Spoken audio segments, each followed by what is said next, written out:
अस्सलाम वालेकुम, welcome to my channel kitchen with Arusa. कैसे हैं आप सब? मैं उम्मीद करती हूँ आप सब खैरियत से होंगे। आज मैं बना रही हूँ सर्दियों की सौगात मूली के पराठे। मूली का पराठा किस तरह से टेस्टफुल बनाएंगे और किस तरह से ये क्रिस्पी बनता है और इसकी फिलिंग में ऐसा हम क्या शामिल करेंगे कि पराठा जो है वो बहुत ज़्यादा करारा और मज़ेदार बनेगा।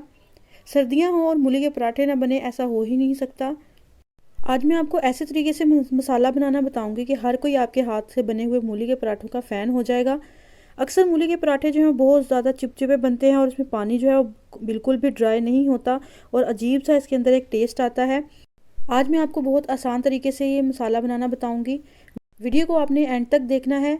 अगर अभी तक आपने मेरे चैनल को सब्सक्राइब नहीं किया तो प्लीज़ मेरे चैनल को लाइक शेयर और सब्सक्राइब ज़रूर कीजिएगा। बेल आइकन को ज़रूर प्रेस किया करें ताकि मेरी आने वाली हर नई रेसिपी का नोटिफिकेशन आप तक ज़रूर पहुँचे। चलिए मूली के पराठे बनाना स्टार्ट करते हैं। यहाँ पर मैंने 3 अदद मूलियाँ ली हैं, उनको अच्छे तरीके से धोकर कद्दूकश कर लेंगे। आप देख रहे हैं कि मैंने मूली जो है वो अच्छे तरीके से कद्दूकश कर ली है। मूलियों को कद्दूकश करने के बाद उसको अच्छे तरीके से दबा दबा कर सारा पानी जो है वो निचोड़ लेंगे। यहाँ पर मूलियों का मसाला अक्सर लोग जो हैं वो पकाकर इस्तेमाल करते हैं, लेकिन यहाँ पर मैं आपको बिना पकाए मूली के पराठे जो है वो बनाना बताऊँगी। अब आप देख रहे हैं कि मूली का पानी जो है वो अच्छे तरीके से इसका हमने निचोड़ कर ड्राई आउट कर लेना है। इसके लिए आप मलमल का कपड़ा भी इस्तेमाल कर सकते हैं, लेकिन हाथ से बहुत अच्छे तरीके से आप देख रहे हैं कि इसकी तमाम जो पानी था वो बिल्कुल ही ख़त्म हो गया है। अब यहाँ पर इसके अंदर मैंने 1 अदद दरमियाने साइज़ का प्याज काट कर वो शामिल किया है। अब यहाँ पर मेरे पास 3 से 4 हरी मिर्चें हैं, वो बारीक काट कर शामिल की हैं और 2 से 3 मैंने मूली के पत्ते काट कर शामिल किए हैं।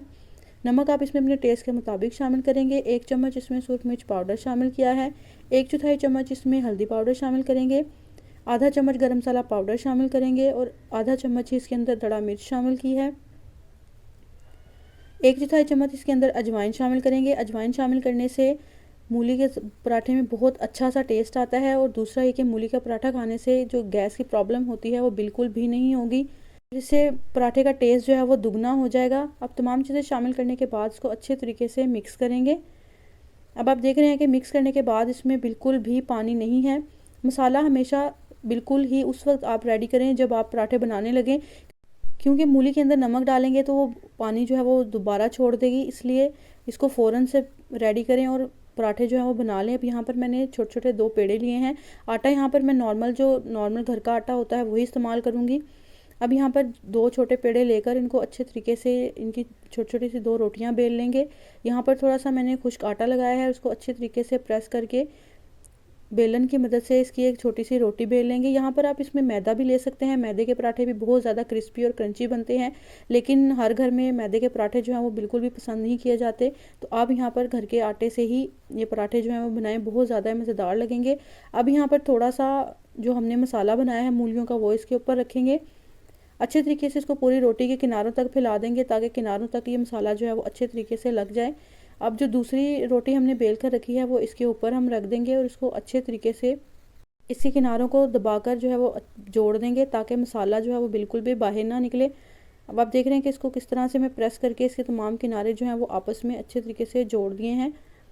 ये पराठे बहुत ज़्यादा मज़ेदार और क्रिस्पी बनेंगे, इसको ज़रूर ट्राई करिएगा। अब यहाँ देख रहे हैं कि मैंने मसाले को बिल्कुल भी पहले नहीं पकाया। अगर हम मसाला पहले से पका लेंगे तो पराठे तो वो भी अच्छे बनते हैं, लेकिन वो मूलियों का एक टेस्ट जो है वो बिल्कुल भी नहीं रहता और अजीब सा एक टेस्ट आता है। अब रोटी को अच्छे तरीके से हम बेल लेंगे। हमने इसको हल्के हाथ से बेलना है, बहुत ज़्यादा ज़ोर लगा कर अगर बेलेंगे तो पराठा जो है वो फटने का खतरा होगा। अब यहाँ पर मैंने तवे के ऊपर थोड़ा सा घी लगाया है और इसको एक साइड पर जब थोड़ा सा ये सिक गया है तो इसकी मैंने साइड पलट दी है। अब इसमें जितना आप घी शामिल करना चाहते हैं पराठे में, आप उसमें घी शामिल करें और इसको अच्छे तरीके से दोनों तरफ से पका लें। पराठे हमेशा घी में ही अच्छे बनते हैं, ऑयल में पराठे जो हैं वो बिल्कुल भी अच्छे नहीं बनते। अब आप देख रहे हैं कि इसकी एक साइड जो है वो अच्छे तरीके से कुक हो गई है। यहाँ पर हमने इसको बहुत ज़्यादा तेज़ आंच पर नहीं पकाना, तेज़ आंच पर पकाएंगे तो पराठा जो है वो पक तो जाएगा लेकिन मसाला अंदर से थोड़ा कच्चा रह जाएगा, इसलिए दरमियानी आंच पर हम पराठे को अच्छे तरीके से सेक कर पका लेंगे। आप देख रहे हैं कि दोनों साइड पे कितना अच्छे से गोल्डन कलर आ गया है। पराठा जो है वो हमारा बनकर तैयार है। अब यहाँ पर इसको प्लेट में निकाल कर साइड पर रख देंगे और बाकी मसाले के भी इस तरह से ही पराठे बना लेंगे। आप देख रहे हैं कितने मज़ेदार से पराठे जो हैं वो बनकर तैयार हैं। इसको अचार के साथ सर्व करें, यकीन करें कि बहुत ज़्यादा ये मज़ेदार लगेंगे। आप देख रहे हैं कि पराठे जो हैं वो हमारे कितने ज़्यादा सॉफ्ट और क्रिस्पी बने हैं। सर्दी के मौसम में दोपहर के टाइम पे कुछ ना कुछ चटपटा खाने का दिल करता है, तो मूली के पराठे जो है वो अक्सर घरों में बहुत ज़्यादा पसंद किए जाते हैं। मेरी इस रेसिपी को ज़रूर ट्राई करिएगा। आप देख रहे हैं कि मसाला जो है किस तरह से अच्छे तरीके से किनारों तक लगा हुआ है और बहुत ज़्यादा ये क्रिस्पी पराठे जो हैं वो बनकर तैयार हुए हैं। पराठे मेरी इस तरीके से बनाए, यकीन करें कि हर कोई आपके मूली के पराठों का फ़ैन हो जाएगा और आपसे बार बार फरमाइश पर ये पराठे जो हैं वो बनवाएंगे। अगर आपको मेरी वीडियो पसंद आए तो अपने फ्रेंड्स और फैमिली मेम्बर्स के साथ ज़रूर शेयर कीजिएगा। मेरे चैनल को लाइक, शेयर और सब्सक्राइब ज़रूर कीजिएगा। बेल आइकन को ज़रूर प्रेस किया करें ताकि मेरी आने वाली हर नई रेसिपी का नोटिफिकेशन आप तक ज़रूर पहुँचे। मुझे दुआओं में याद रखिएगा। अल्लाह हाफिज़।